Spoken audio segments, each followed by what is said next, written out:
नमस्कार, जनसत्य न्यूज में आप सभी का स्वागत है। मैं हूं विवेक पाठक।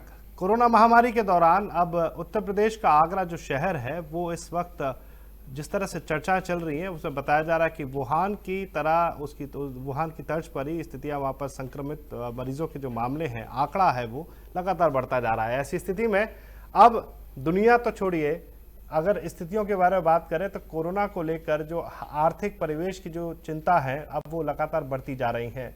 जिस कोरोना से निपटने के लिए लगातार 2 महीने तक का जो लॉकडाउन पीरियड था उसमें भारत अपनी तरह से अपनी पूरी सहभागिता भूमिका निभा रहा है, लेकिन ऐसी स्थिति में जो हालात अभी बने हुए हैं वो चिंता बिल्कुल बदस्तूर जारी है। लगातार जो आंकड़े हैं कोरोना संक्रमित मरीजों के वो लगातार बढ़ रहे हैं। ऐसी स्थिति में कोरोना से निपटने के लिए और खासतौर से देश की आर्थिक स्थितियों को बदस्तूर जारी रखने के लिए बहुत बड़े चुनौतियां हैं, जिसके ऊपर चर्चा करने के लिए आज हमारे साथ आगरा से ही फतेहपुर सीकरी विधानसभा सीट से विधायक और प्रदेश में राज्य मंत्री के बतौर जो है सहभागिता रखने वाले हमारे साथ मौजूद हैं चौधरी उदयभान सिंह जी। आपका बहुत बहुत स्वागत है चौधरी साहब। धन्यवाद।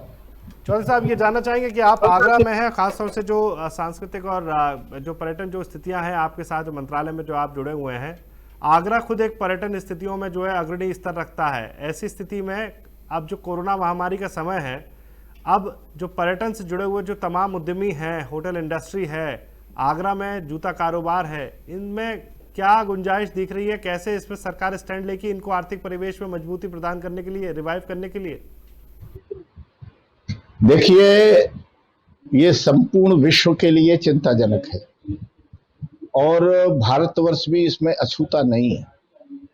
लेकिन मैं बहुत विश्वास के साथ इस बात को कह सकता हूं कि संपूर्ण विश्व में इस महामारी से लड़ने की योजनाबद्ध तरीके से सफलतम जो योजना बनी और जिसमें सबसे से कम नुकसान होने की संभावना बनी हुई है वह भारतवर्ष है।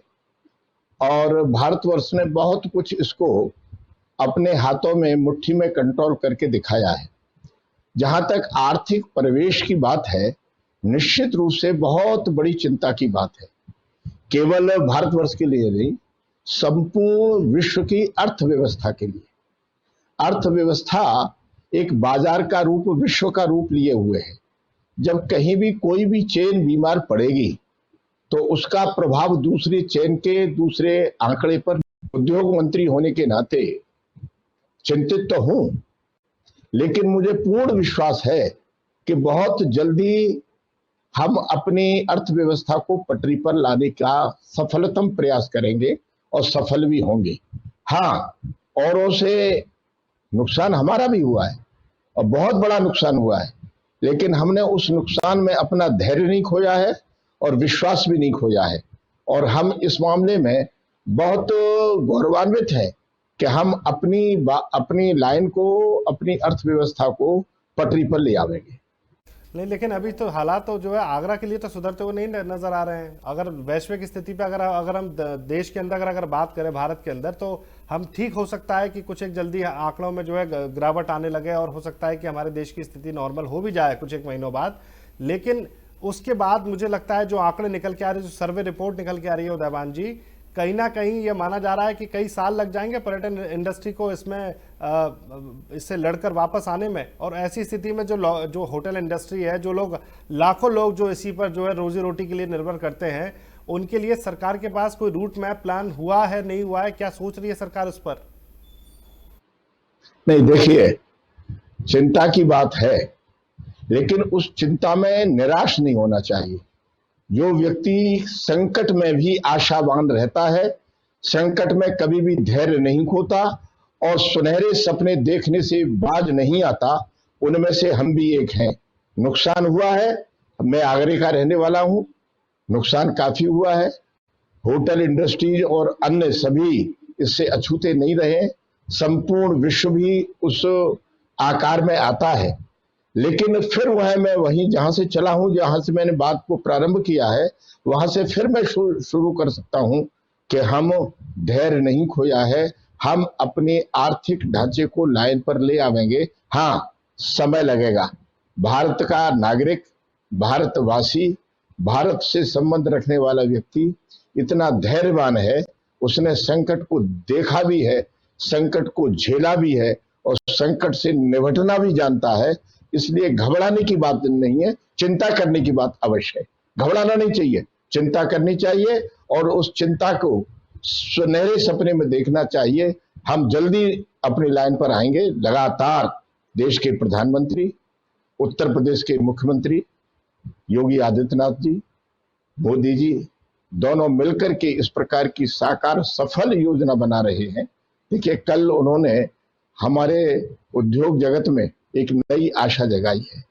उस आशा एक उत्पाद, एक जिला एक उत्पाद को और बढ़ावा दे करके और जो अपने ग्रामीण रोजगार हैं उनको जीवंत करने की जो योजना बनाई है, बैंकों से संबंध मिलाया है, बैंक को जागृत किया है, बैंक को कर्तव्य बोध दिखाया है और लगातार योजना बन रही है। उससे मैं आशा है, मुझे विश्वास भी है कि हम जल्दी पटरी पे आएंगे। तो लेकिन ये जो एक जिला एक रोजगार की जो उत्पाद की जो आप बात कर रहे हैं पर आगरा में तो मेरे ख्याल से पर्यटन और जूता व्यापार तो अपने आप में अपनी अलग पहचान रखता है। इसको सरवाइव करने के लिए सरकार ने कोई चिंता की बात की, जो जैसा आपने भी कहा कि चिंता करने की जरूरत है, तो चिंता कर रही है सरकार या नहीं कर रही है? नहीं, चिंता तो बहुत कर रही है। चिंता नहीं होती तो कल पिछले दिन ही ये योजना बना करके खड़ी की है कि हम अपने रोजगार, जो परंपरागत रोजगार हैं, उनको जीवंत करेंगे। उसमें एक इकाई में एक चीज और जोड़ेंगे। जैसे आगरा में जूता उद्योग है तो उसमें पत्थर उद्योग भी है, तो उसमें पेठा उद्योग भी है, तो उसमें दरी उद्योग भी है। अन्य जो उद्योग परंपरागत है, जो आगरा पहचाना जाता है, आगरा मंडल पहचाना जाता है, जिससे फिरोजाबाद पहचाना जाता है, जिससे अलीगढ़ पहचाना जाता है, जिससे मथुरा और वृंदावन पहचाने जाते हैं, जिससे अयोध्या और काशी पहचाने जाते हैं, जिससे बनारस पहचानी जाती है। उत्तर प्रदेश का प्रत्येक जिला जिसने अपनी परंपरागत पहचान बनाई है और इतने 70 वर्षों में जिसने परंपरागत ढांचे को गिराया है, अब उसको सुदृढ़ करने की जो योजना बनाई है सरकार ने, प्रदेश की सरकार ने और भारत सरकार ने, वो बड़ी अनुकरणीय है।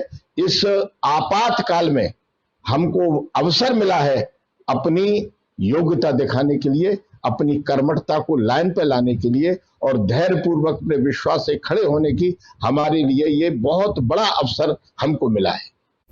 अवसर मिला है, लेकिन विपक्ष आप पर आरोप लगा रहा है, सरकार पर आरोप लगा रहा है कि विपक्ष को साथ में लेकर चलने के लिए तैयार नहीं है सरकार। उनके ना तो सुझाव ले रहे हैं आप लोग और ना ही उनको साथ में जो है कोरोना वॉर में उनके साथ सहभागिता के साथ जो है काम करने दे रहे हैं। हमने कभी विपक्ष को अपने से अलग नहीं माना। विपक्ष चेहरे की दो आंखें हैं, वो हमारे साथ कंधे से कंधा मिलाकर के खड़ा होगा और हम उसका आदर करेंगे। हमने कभी विपक्ष को किसी दूसरी आंख से नहीं देखा। वो हमारा भाई है, हमको अच्छा सुझाव देगा विपक्ष, हम जरूर मानेंगे। विशेष सत्र बुलाने की मांग की थी अखिलेश यादव ने, लेकिन सरकार ने ध्यान नहीं दिया उस ओर, ऐसा क्यों? देखिए, इस समय सत्र बुलाने की आवश्यकता नहीं है। इस समय आवश्यकता है लड़ाई लड़ने की, योजना बना करके कंधे से कंधा मिला करके मैदान में डटने की और योग्यता पूर्वक उस लड़ाई को लड़ने में सफलता हासिल करने का वक्त है, केवल बहस करने का नहीं है। अभी सत्र बुला लें, सत्र में जो सारे विधायक जो मैदान में डटे हैं, जो लोग अच्छे लोग जो काम को ठीक कर रहे हैं, वो आकर के एक पंडाल में आके बैठ जाएंगे, बहस करेंगे। वो अब जरूरी है, अपनी जगह पर जरूरी है, लेकिन आज जरूरी नहीं है। आज उस महामारी से, इस संकट का मुकाबला करना जरूरी है। सत्र बुलाना आवश्यक इस समय नहीं है। चलिए, ये बात भी सही है, लेकिन विपक्ष का आरोप ये भी है कि कहीं ना कहीं ये बात जरूरी है कि सरकार जो है अपने ही लोगों की बात नहीं सुन रही है।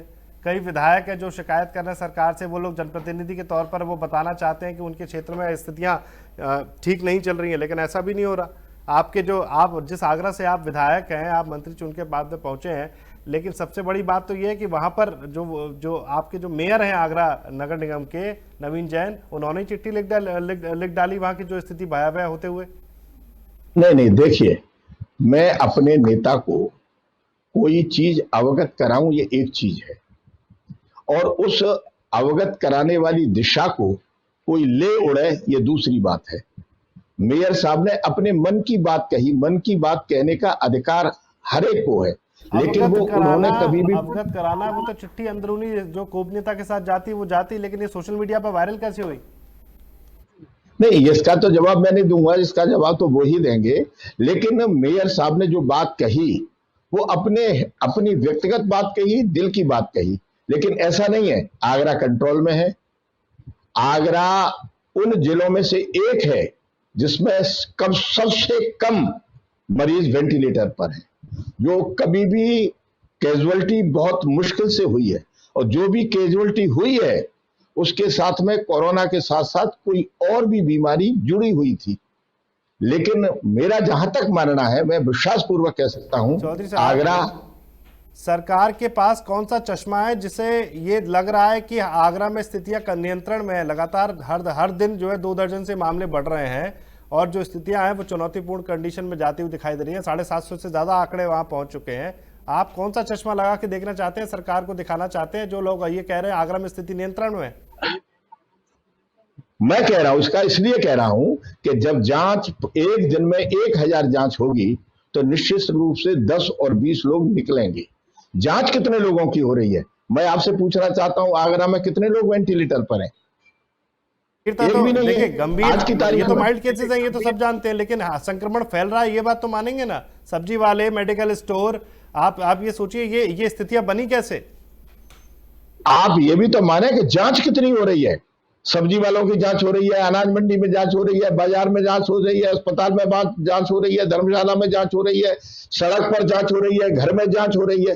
जब जांच हजारों की संख्या में होगी तो निश्चित रूप से कुछ न कुछ थोड़े बहुत निकलेंगे, लेकिन ये नियंत्रण में है। आगरा जो भी के अवस्था है वो आगरा के सीएमओ के खिलाफ कार्रवाई अब जाके की है सरकार ने। अभी तक उनको जो है पूरा मौका दिया गया, जिसकी वजह से लगातार लापरवाही का जो मामला जो सामने आ रहा था, जो आरोप लग रहे थे, लोग वहां लगा रहे थे पब्लिक पर, अब जाके मुकेश बस पर कार्रवाई करनी पड़ी सरकार को, क्यों? लेकिन सरकार की नीयत पर सवाल। देखिए, नीयत कितनी बढ़िया है सरकार की।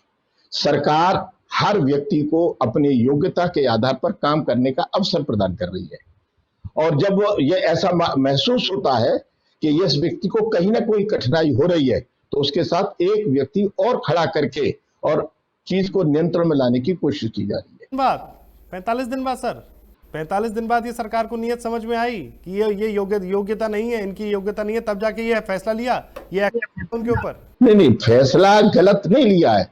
जो फैसला लिया है वो सही समय पर लिया है। व्यक्ति को काम करने का अवसर मिलना चाहिए।